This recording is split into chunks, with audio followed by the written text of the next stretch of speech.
انجینري کې سته اما په لوبو کې سته که نه په ټوله دنیا کې سته نن په لوبو کې قهرمانان لرو ولې په علم کې نه لرو او ټول ځوانان مولایان شیخان ټول بس په دې متاثر دي علا بیا ده تاسې دا واورئ دا د اولمپیک نښه دا 5 دانې کړۍ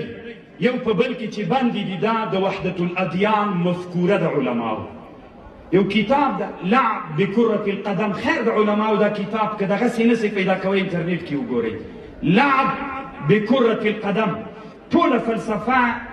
د دې لوبو هلته پرته ده موږ د لوبو مخالف نه یو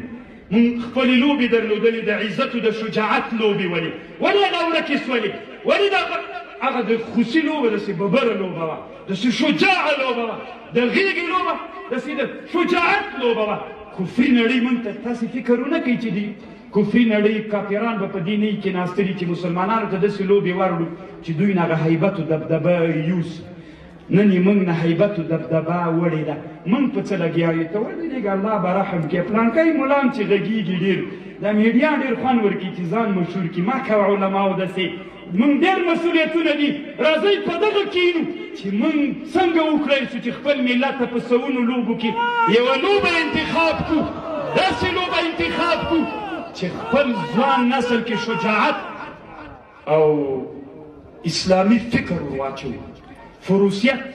دغه چې د اسلام یوه سنت لوب ده نن په بوزکشي مشهوره ده راځئ نوم یې بدل کړو الفروسیت فی الاسلام په بخاري کې څه وایي من مسجد بني زريق الى الحیفا ومن ثنیة الوداع الى مسجد الفلاني هغه لوبه نن د چا په ذهن کې نسته ده